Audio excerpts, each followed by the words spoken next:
Continuamos el día de hoy con el capítulo 4, normas comunes a todo procedimiento. Número 1. El proceso. Es la secuencia o serie de actos que se desenvuelven progresivamente con el objeto de resolver, mediante un juicio de autoridad, el conflicto sometido a la decisión. Número 2. Elementos del proceso. Elementos subjetivos. Las partes y el juez, sin perjuicio de existir otros intervinientes que puedan participar en él. Elemento objetivo. El conflicto sometido a decisión del tribunal se integra por dos instituciones procesales trascendentes: la pretensión del demandante y las excepciones que haga valer el demandado. La capacidad procesal. La capacidad procesal es la facultad para comparecer en juicio, para realizar actos procesales con efectos jurídicos en nombre propio o por cuenta de otros. Los elementos de la capacidad. A. Capacidad para ser parte o de goce. Se refiere a la capacidad para ser sujeto en el proceso y es inherente a toda persona. Basta ser sujeto físico y vivo o una sucesión, incluyéndose también las personas jurídicas. B. Capacidad procesal o de ejercicio. Facultad para comparecer en juicio para realizar actos procesales con efectos jurídicos en nombre propio o ajeno. Los incapaces intervienen a través de sus representantes legales, cumpliéndose los requisitos legales. C. Ius postulandi. Es la capacidad del conjunto de requisitos que permiten a una persona poder formular peticiones frente a un tribunal. Comparecencia en juicio. En este aspecto se debe distinguir el patrocinio, que es en sentido general, y el mandato de representación judicial propiamente tal. El patrocinio es un contrato por el cual las partes o interesados en un asunto judicial encomiendan a un abogado la defensa de sus pretensiones ante los tribunales de justicia. Para ser abogado patrocinante se requiere ser abogado habilitado para el ejercicio de la profesión, que se acredita por cualquier medio idóneo. Uno de ellos es a través del certificado de título que emite la Excelentísima Corte Suprema. El mandato judicial es un contrato por el cual una persona otorga a otra facultades suficientes para que le represente ante los tribunales de justicia. Pueden ser mandatarios judiciales las siguientes personas: abogado habilitado para el ejercicio de la profesión, procurador del número, egresados de la carrera de Derecho que se encuentran realizando su práctica profesional, estudiantes actualmente inscritos en tercero, cuarto o quinto años de las escuelas de Derecho y los egresados de la carrera de Derecho que hubieran cursado quinto año y hasta 3 años después de haber rendido los exámenes pertinentes.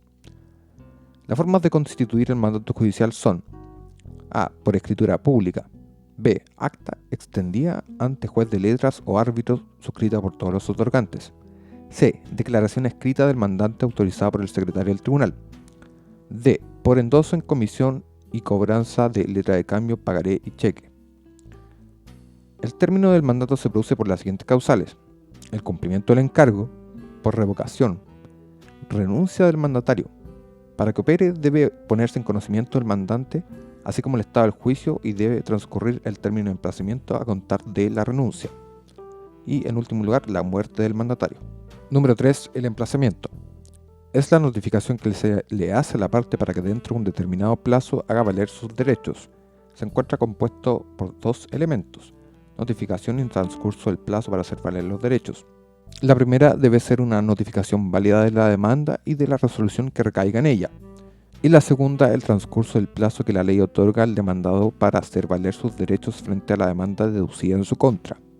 Número 4. Tramitación digital de procedimientos judiciales. En relación a la tramitación de procedimientos judiciales, cabe tener presente lo dispuesto por la Ley 20.886, publicada el 18 de diciembre de 2015, que modifica el Código de Procedimiento Civil para establecer la tramitación digital de los procedimientos judiciales, actualmente vigente para todas las causas que se tramiten ante los tribunales que ejerzan jurisdicción en los territorios jurisdiccionales de las Cortes de Apelaciones de Arica, Iquique, Antofagasta, Copiapó, La Serena, Rancagua, Talca, Chillán, Temuco, Valdivia, Puerto Montt, Coyhaique y Punta Arenas, y a contar del 18 de diciembre de 2016 para las causas que se tramiten ante los tribunales que ejerzan jurisdicción en los territorios jurisdiccionales de Cortes de Apelaciones de Santiago, San Miguel, Valparaíso y Concepción. Los principales contenidos de la mencionada ley se refieren a los siguientes aspectos: ámbito de aplicación, que hace alusión a su artículo primero. La ley se aplicará a todas las causas que conozcan la Corte Suprema, las Cortes de Apelaciones, los presidentes y ministros de Corte, los tribunales de juicio oral y lo penal, los juzgados de letra, los juzgados de garantía, los juzgados de familia, los juzgados de letras del trabajo y los juzgados de cobranza laboral y previsional. Principios generales contenidos en el artículo 2 de la mencionada ley. A. Principio de equivalencia funcional de soporte electrónico. Los actos jurisdiccionales y demás actos procesales suscritos por medio de firma electrónica serán válidos y producirán los mismos efectos que si se hubieran llevado a cabo en soporte papel. B. Principio de fidelidad. Todas las actuaciones del proceso se registrarán y conservarán íntegramente y en orden sucesivo en la carpeta electrónica, la que garantizará su fidelidad, preservación y la reproducción de su contenido. C. Principio de publicidad. Los actos de los tribunales son públicos y en consecuencia los sistemas informáticos que se utilicen para el registro de los procedimientos judiciales deberán garantizar el pleno acceso de todas las personas a la carpeta electrónica en condiciones de igualdad, salvo las excepciones establecidas por la ley. D. Principio de buena fe. Las partes, sus apoderados y todos quienes intervengan en el proceso conforme al sistema informático de tramitación deberán actuar de buena fe. E. Principio de actualización de los sistemas informáticos. Los sistemas informáticos de tramitación del Poder Judicial deberán ser actualizados a través de la Corporación Administrativa del Poder Judicial, con el objeto de permitir su correcto funcionamiento y la más fluida y expedita interconexión e interoperabilidad entre sí y con otras instituciones públicas. F. Principio de cooperación. Los auxiliares de la Administración de Justicia, las instituciones públicas y el Poder Judicial deberán cooperar entre sí en la utilización de medios electrónicos con el objeto de garantizar la interconexión e interoperabilidad de los sistemas informáticos y, en particular, el reconocimiento mutuo de los documentos electrónicos y de los medios de identificación y autentificación respectivos. En tal sentido, en su artículo 10 se indica que los oficios y comunicaciones judiciales que se verifiquen desde o hacia instituciones públicas nacionales que cuenten con los recursos técnicos necesarios se diligenciarán a través de medios electrónicos. Normas generales. Uso obligatorio del sistema informático, respaldo y conservación. Artículo 3. Los jueces, auxiliares de la Administración de Justicia y funcionarios de cada tribunal estarán obligados a utilizar y a registrar en el sistema informático todas las resoluciones y actuaciones procesales que se verifiquen en el juicio, y para ello la carpeta electrónica y sus registros deberán ser respaldados informáticamente en forma periódica. Firma electrónica de resoluciones y actuaciones del tribunal y copias autorizadas. Artículo 4. Las resoluciones y actuaciones del juez, del secretario, del administrador del tribunal y de los auxiliares de administración de justicia serán suscritas mediante firma electrónica avanzada. De la misma forma, las copias autorizadas de las resoluciones y actuaciones deberán ser obtenidas directamente del sistema informático de tramitación con la firma electrónica. Presentación de demandas, de escritos y documentos. Artículos 5 y 6. El ingreso de las demandas y de todos los escritos se hará por vía electrónica a través del sistema de tramitación electrónica del Poder Judicial, para cuyos efectos los abogados o habilitados en derecho se registrarán en los términos que se regulen en el auto acordado que la Corte Suprema dictará al efecto. En el caso de los documentos, en caso de ser requerido, así las circunstancias, se acompañarán en el tribunal a través de la entrega de algún dispositivo de almacenamiento de datos electrónicos. Solo aquellos documentos cuyo formato original no sea electrónico podrán presentarse materialmente en el tribunal y quedarán bajo la custodia del funcionario o ministro de fe correspondiente. Los exhortos que se dirijan entre tribunales nacionales deberán ser remitidos, diligenciados y devueltos mediante la utilización del sistema de tramitación electrónica del Poder Judicial. Esto es según el artículo 10. Patrocinio y poder electrónico. Artículo 7. El patrocinio por abogado habilitado para el ejercicio de la profesión podrá constituirse mediante firma electrónica avanzada, de igual forma respecto del mandato judicial. En relación a la constatación de la calidad de abogado habilitado, la debe hacer el tribunal a través de sus registros. Cualquiera de las partes o intervinientes podrá proponer para sí una forma de notificación electrónica, aun cuando la ley disponga que la notificación deba realizarse por cédula si el tribunal estima que resulta suficientemente eficaz y no causa indefensión. Artículo 8. Y en último lugar, el registro de actuaciones de receptores. Artículo 9. La ley establece obligaciones para los receptores judiciales en relación a su registro en el sistema de tramitación electrónica del Poder Judicial y registros georreferenciados que contengan lugar, fecha y horario, en caso de las notificaciones, requerimientos o embargos. Asimismo, establece sanciones en caso de incumplimiento culpable o doloso, las que constituirán una falta grave a las funciones y será sancionado por el tribunal previa audiencia del afectado. Los autoacordados de la Corte Suprema en esta materia. En esta materia es importante tener presente que la Corte Suprema ha dictado 2 autoacordados que se refieren a la tramitación electrónica. El más general es el Acta 71 de 2016, referido a los tribunales que tramitan electrónicamente, y el Acta 37 del mismo año, que se refiere de forma especial a la aplicación de la Ley de Tramitación Electrónica. Entre sus principales contenidos se encuentran: ingreso de presentaciones electrónicas. Se dispone para este efecto de una oficina judicial virtual y para hacer uso de sus servicios, entre los que se encuentra la presentación de demandas, escritos y documentos, los usuarios deberán utilizar la clave única del Estado, proporcionada y administrada por el Servicio de Registro Civil e Identificación. Las presentaciones efectuadas a través de la oficina se entenderán suscritas por el usuario que las remite, sin necesidad de contener su firma manuscrita, entendiéndose la clave única del Estado como firma electrónica simple. Condiciones para realizar presentaciones materiales. Se entenderá entre aquellas circunstancias que habilitan para la entrega presencial de demandas, escritos y documentos en el tribunal la inaccesibilidad al sistema de tramitación electrónica, bien sea por problemas del servicio o de conectividad. Carpeta electrónica. La Corporación Administrativa del Poder Judicial estará encargada de fijar, con el debido resguardo de la neutralidad tecnológica, las especificaciones técnicas de formato y tamaño de las demandas, escritos y documentos electrónicos que se ingresan a la carpeta electrónica. Firma electrónica avanzada. De las actuaciones de los jefes de unidad de las resoluciones y actuaciones judiciales. Las copias autorizadas de las resoluciones y actuaciones del proceso deberán ser obtenidas en la oficina judicial virtual. Formación electrónica del Estado diario conforme a especificaciones de la Corporación Administrativa del Poder Judicial. Número 5. Plazos. Es el tiempo fijado por la ley, el juez o las partes para el ejercicio de una facultad o la realización de un acto dentro del proceso. Dos son los principios que se establecen para computar los plazos. Deben ser completos y corren hasta la medianoche del último día del plazo. Número 6. Las actuaciones judiciales. Son las resoluciones y demás actos de proceso en que interviene el tribunal y para cuya validez se exige la correspondiente autorización del funcionario llamado a dar fe o certificado de su existencia. Y también todo acto jurídico procesal más o menos solemne realizado por o a través del tribunal por las partes, los terceros o auxiliares de la Administración de Justicia, de los cuales se deja testimonio en el expediente y deben ser autorizados por un ministro de fe.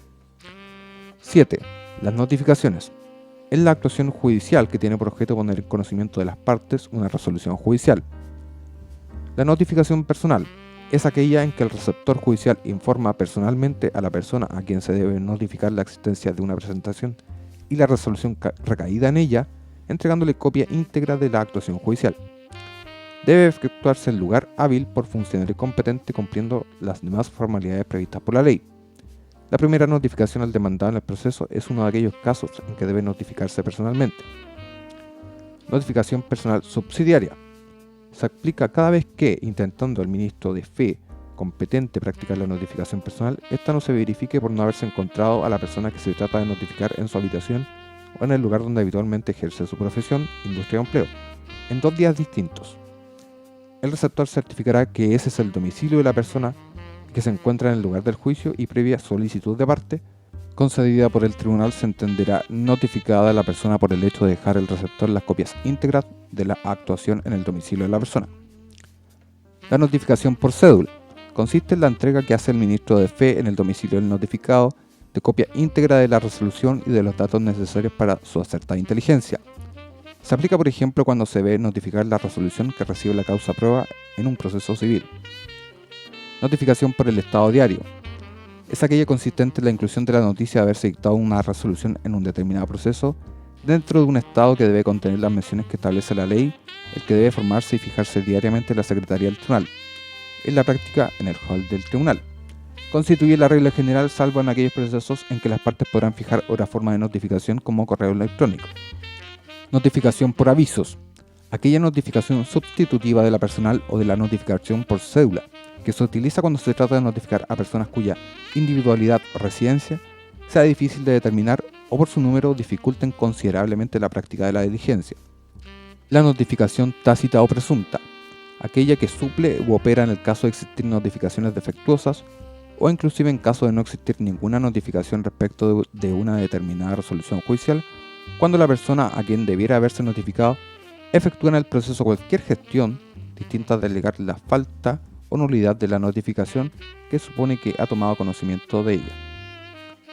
Y en último lugar, la notificación ficta o presunta legal. Cuando se ha efectuado una notificación nula y el afectado comparece en el procedimiento a alegar tal nulidad, la ley establece que una vez fallado el incidente y declarada la nulidad, La resolución judicial se entenderá notificada desde que se notifique válidamente la sentencia que declara la nulidad de la notificación. Número 8. Resoluciones judiciales. La resolución judicial es el acto jurídico procesal que emana de los agentes de la jurisdicción y mediante el cual dan curso al procedimiento, resuelve los incidentes que se promueven durante el curso de él o decide la causa o asunto sometido a su conocimiento. Requisitos comunes a toda resolución. Expresión en letras y números de la fecha en que se expide. Llevar al pie la firma del juez o jueces que la dictaron o que intervinieron en el acuerdo. Y en último lugar, llevar al pie la firma del secretario autorizándolas. Conforme a la ley de tramitación electrónica, este requisito se cumple mediante firma electrónica avanzada. Requisito de la primera resolución judicial. Además de los requisitos generales, la primera resolución debe asignar a la causa un número de orden con el que figurará en el rol del tribunal hasta su terminación. Requisitos de las sentencias. Las sentencias definitivas constan de 3 partes. La parte expositiva, que en primer lugar tendrá la identificación de las partes, nombre, domicilio y profesión u oficio. En segundo lugar, la enumeración breve de todas las acciones y excepciones opuestas. En tercer lugar, indica si se recibió o no la causa prueba. Y en último lugar, este indica si se citó o no a oír sentencia. La parte considerativa, en primer lugar, indica las consideraciones de hecho en que se funda el fallo. Y en segundo lugar, las consideraciones de derecho aplicables al caso. En último lugar, la parte resolutiva debe contener la decisión del asunto controvertido, pronunciándose sobre todas y cada una de las acciones y excepciones, indicando si se aceptan o rechazan.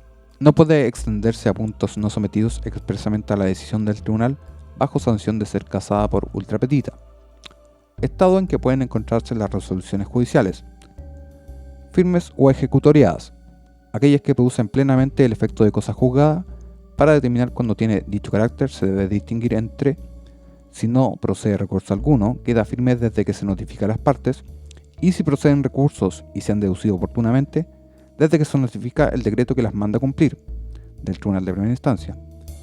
Si no se han deducido, desde que transcurren todos los plazos que la ley concede para su interposición.